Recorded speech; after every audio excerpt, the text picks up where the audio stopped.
The National Desk, America's News, now.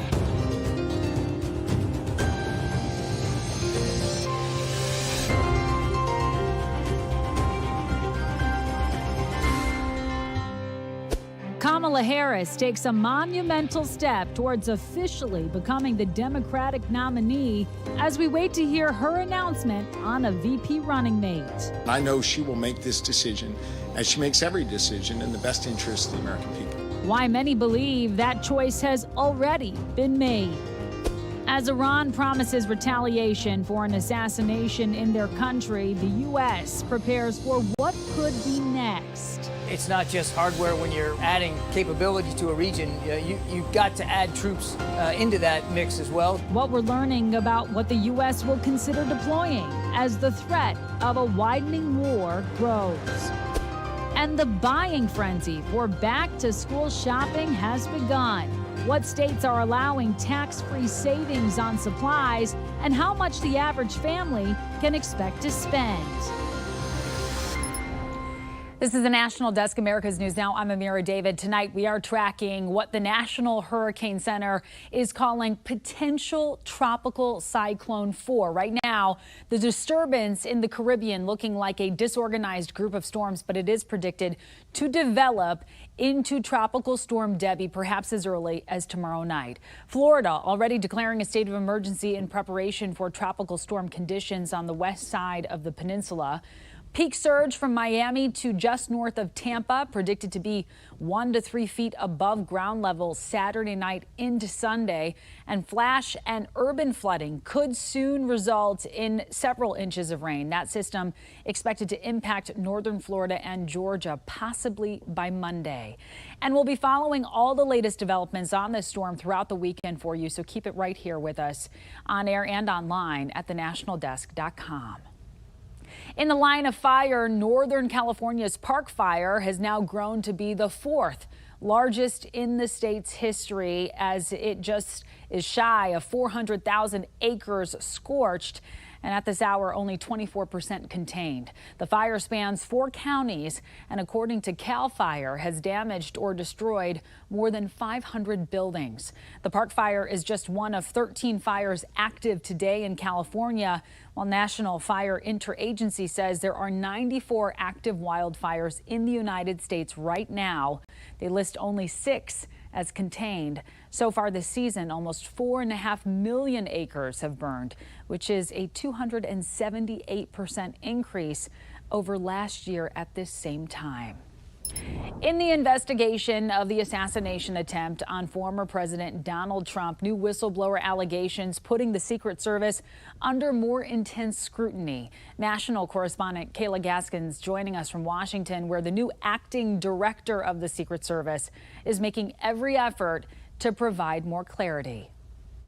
The assassination attempt. The Secret Service giving a rare press conference Friday to address new whistleblower allegations regarding the security failures at Trump's rally in Butler, Pennsylvania. This was a failure. We should have had better protection for the protectee. We should have had better coverage on that roof line. The whistleblower placing blame directly on the new acting director of the Secret Service, Ronald Rowe, for decisions he made serving as the agency's second in command. The individual telling Senator Josh Hawley Rowe personally directed cuts to the Secret Service's counter-surveillance division. This is the team responsible for conducting threat assessments at sites prior to events. According to the whistleblower, this team did not do the typical evaluation of the site prior to the rally, and they weren't even there the day of. We are working through kind of what our needs are right now. We will have future conversations about this, and we are appreciative that everyone is really coming together to make sure that we have what we need to meet this high threat. The individual alleges Rowe's cuts reduced manpower in the division by 20%, something the acting director did not mention when asked by Congress about staffing levels. Also this week, new video from the Butler rally showing the shooter doing a very poor job of hiding himself and blatantly running across the rooftop. The New York Times digging into into the technical failures. The Secret Service missed radio messages from local law enforcement that would have alerted them to the gunman 30 seconds before he fired. They turned down offers to use a surveillance drone, and they didn't bring a system to boost agents' cell signals in an area with poor cell service. Some of the important equipment they did bring didn't work. As a result of these failures, as pointed out by The Times, a 20-year-old gunman had a technological advantage over a $3 billion agency. In Washington, I'm Kayla Gaskins reporting for the National Desk, America's News Now. Kayla, thank you. The American prisoners released from Russia yesterday are now in San Antonio to be treated at the Brooke Army Medical Center, which provides post-isolation support activities. It's a program designed by the military to help those who've been held hostage or detained return to regular life. Former U.S. Marine Paul Whelan sharing his experience after spending nearly 6 years detained in Russian prisons. So looking forward to seeing my family down here and just recuperating from 5 years, 7 months, and 5 days of just absolute nonsense by the Russian government. I went on a 2-week vacation, you know. The FSB grabbed me, said I was a spy. I'm apparently a general in the Army, a secret agent for DIA. This is the nonsense narrative they came up with. And tonight, U.S. military officials anticipate an Iranian attack in response to the assassination of Hamas political leader Ismail Haniyeh in Tehran. President Joe Biden reportedly now considering new defensive military deployments to help protect Israel. In a phone call with Israeli Prime Minister Benjamin Netanyahu on Thursday, Biden said the U.S. would, quote, support Israel's defense against threats. The White House today, asked about what that would look like, was reluctant to give specifics. We got to make sure we got the right resources and capabilities in the region. The Defense Department is working their way through that. I'm just not in a position to talk about it in any detail at this point.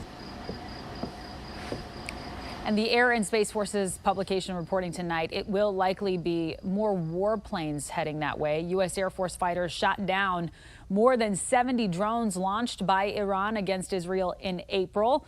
The Defense Department has also deployed at least 4 naval ships to protect U.S. interests from attacks by Yemen's Iranian-backed Houthis in the Red Sea, who remain staunchly opposed to Israel's nearly 10-month-long military bombardment in Gaza.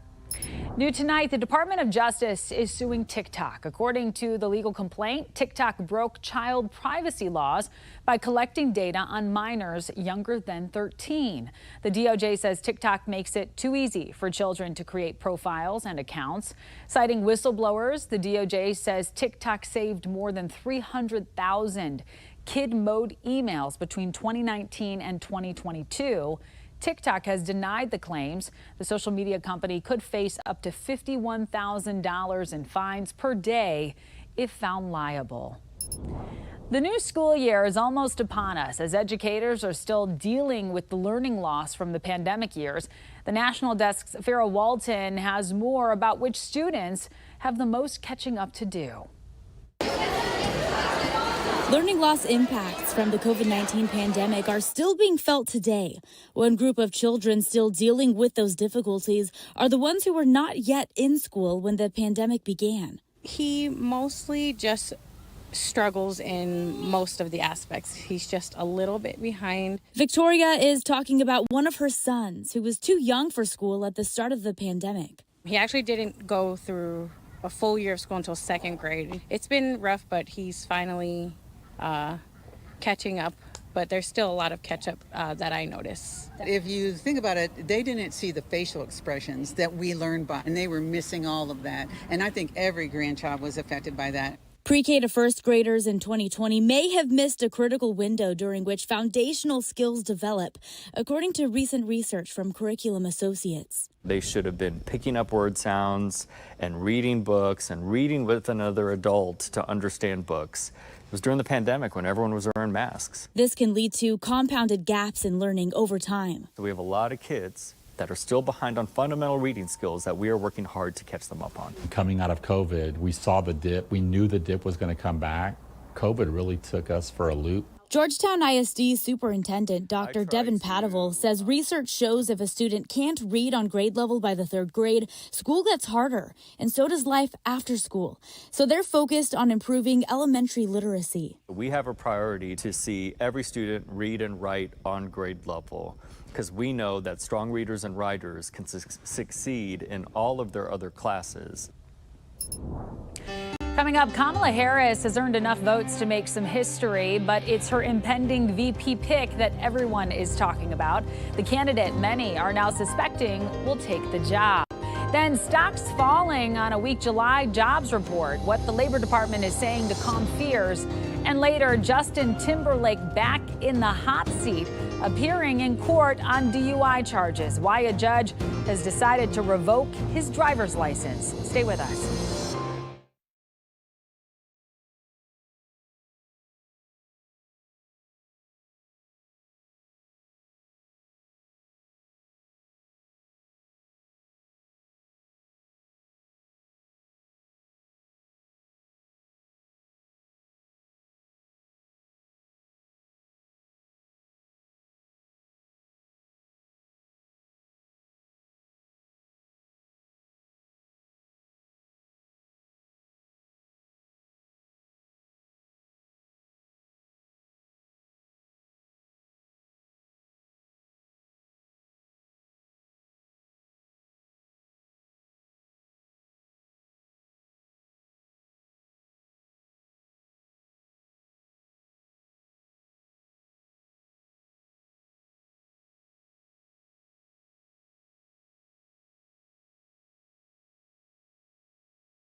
Vice President Kamala Harris making history today as the first Black woman and Asian American nominee of a major political party. Today, Harris secured enough Democratic Party delegate votes in a virtual roll call to earn the party's nomination. Harris said on a call with supporters that she was honored to hold the role.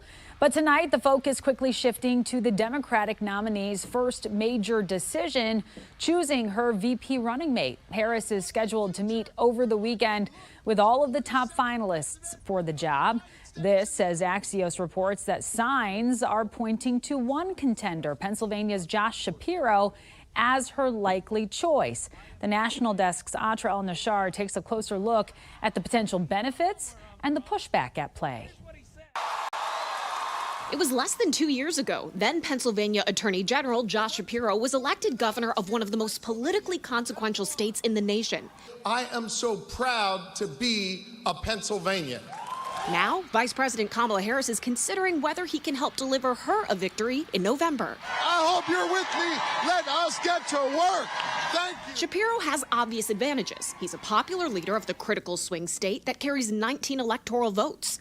A recent poll by Emerson College and The Hill finds 49% of Pennsylvanians approve of his job as governor. Just 31% disapprove. So would Shapiro bring a home state advantage to the Harris ticket? We have shown that we can tackle big things here in Pennsylvania. Research from past elections shows there's usually only a small, if any, impact from a VP candidate coming from a swing state. Take the 2012 Republican ticket. Mitt Romney's running mate Paul Ryan didn't deliver his home state of Wisconsin. Then President Obama won there by more than 200,000 votes. But if Shapiro brought even a small boost, it could be enough to tip the state for Democrats. In 2020, Biden pulled off a victory in Pennsylvania by only about 81,000 votes. And in 2016, Trump won by just 44,000 votes. But to some progressives, Shapiro comes with baggage. And we stand with Israel. This new No Genocide Josh campaign calls for signatures to tell Harris and Democrats no to Josh Shapiro, criticizing his crackdown of pro-Palestinian campus protests and opposition to a ceasefire in Gaza, certain to resonate in another battleground state, Michigan, home to one of the largest Arab populations in the country. Whether Shapiro is Harris's pick or not, he's expected to be with her at her first rally with her running mate on Tuesday night because it's in his home state. The Philadelphia rally will kick off a 5-day swing state blitz for the new Democratic ticket. In Washington, I'm Atrel Nashar for the National Desk, America's News Now. Atra, thank you. U.S. employers added at least 114,000 jobs last month, but that number was a bit lower than expected and a large drop when compared to the 179,000 jobs gained in June. The unemployment rate increased to 4.3%, the most seen since October of 2021. But Acting Secretary of Labor Julie Su says the larger trend of job growth remains positive. For the last couple of years, we were talking about how the labor market is too hot, and the plan was always to reach a transition to steady, stable growth. And this number is cooler than expected, but it is part of that transition to continued job growth, but at a steadier, more sustainable pace. It's already the start of a new school year for some students, which means shopping is in full swing. This year, at least 17 states are employing something many of you are going to like to hear about, a sales tax holiday period on school-related items to help families save. Students of all ages can get a tax break on school supplies, clothing, shoes, and even electronics. The states include everywhere from Nevada and Texas to Ohio and Massachusetts.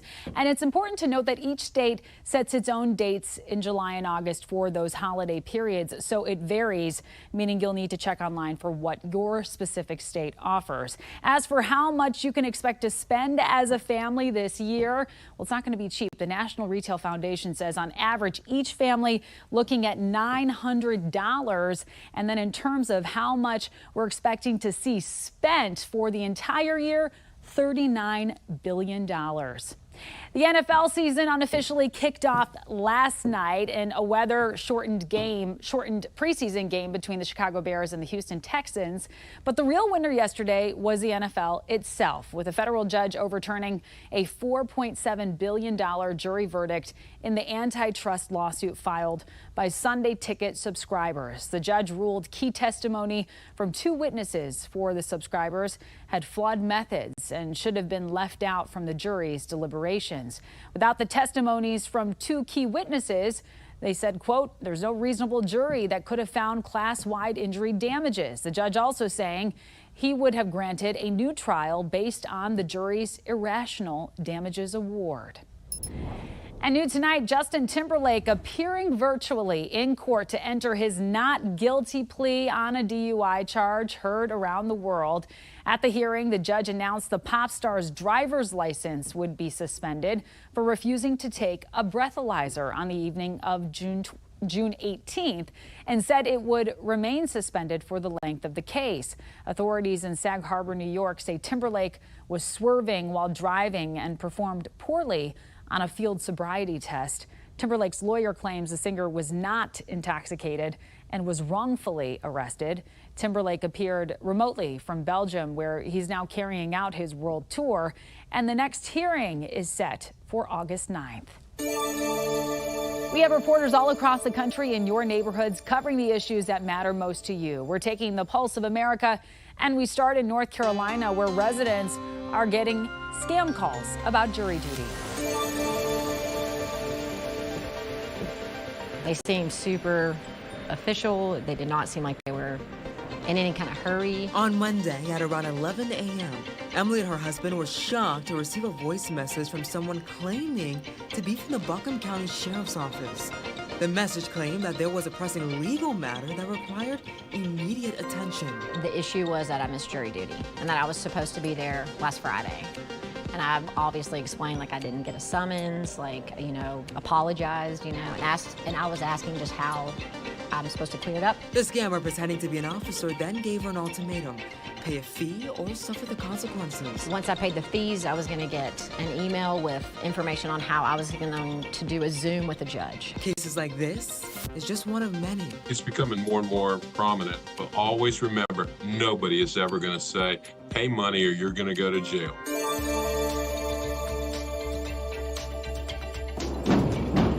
The Majid al-Shams community in Israel is recovering after a missile strike killed 12 children playing soccer Saturday. As they mourn, they're relying on the international Jewish community, like the Jewish Federation of Palm Beach County. There's a lot of uncertainty. Is there going to be a war? Maybe there will be, maybe there won't be. If there is a war, what does that mean for the 1,500,000 citizens living in the north of Israel? Solomon says the Jewish Federation has helped restore and build bomb shelters in the area and supplied protective equipment for first responders. It's just a feeling of continual attacks in the north that have happened since the 7th of October. It was a room full of concerned parents, neighbors, business owners, and community leaders during a meeting at the Church of the Nazarene. There are many people in our community that are afraid right now. They are in fear.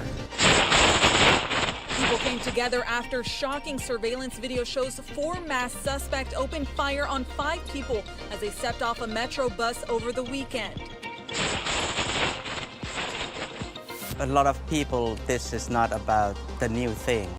They hear this kind of shootings many times, not just in our community, but the nationwide. We spoke with Reverend John Bond, who was at the meeting, who said the turnout shows the need for change in the community. We don't have any control when the thing already happening, but we have to focus on the future, how we can do better. Electric vehicles are becoming more common, and with it comes a growing problem about getting the proper resources to make them. More on that after this.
Many claim electric vehicles are the future, and nearly every electric vehicle sold worldwide includes key minerals that are found in only a few locations.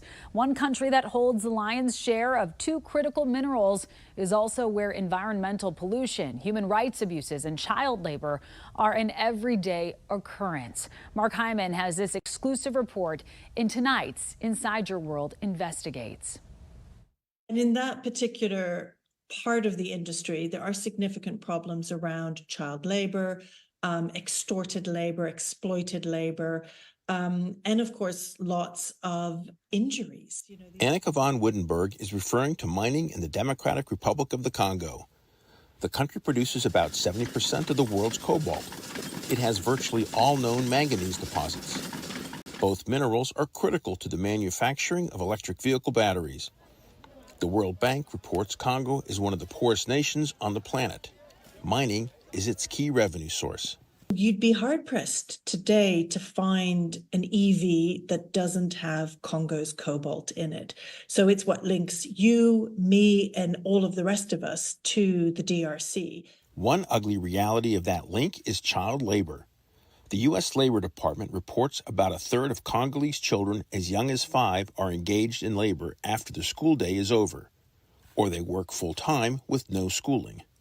The department estimates 40,000 children work in the DRC mines.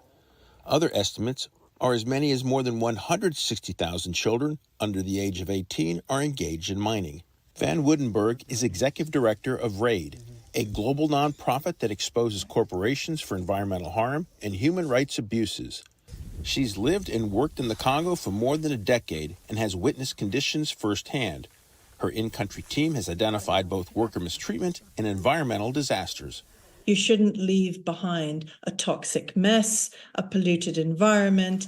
RAID has documented mine waste that has made some waters unfit for fish, crops, farm animals, and people. Studies have shown rivers near working and abandoned mines have been severely polluted with untreated mining waste.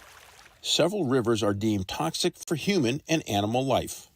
Some nearby villages are considered sacrifice zones, a term coined to represent communities uninhabitable due to environmental contamination. Extreme levels of pollution and toxic waste are believed to have caused serious health issues with skin, vision, respiration, digestion, miscarriages, and birth defects. The ambassador from the Democratic Republic of the Congo agreed to speak with us, but canceled before an interview date was finalized. Van Woudenberg believes positive changes can result from partnerships among developed nations, the mined countries, organizations such as hers, and pressure from consumers. I think the world is changing, and I think increasingly consumers are demanding that the products that they buy are ethically sourced. For Inside Your World Investigates, I'm Mark Hyman in Washington, D.C.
An Olympics update for you this evening as the athletes wrap up their first full week of competition in Paris. The United States keeps racking up those medals, which is very exciting. 6 more today. The national team has won 43 so far, 7 more than host country France. China does remain in third, but also the top gold medal winner so far with 13.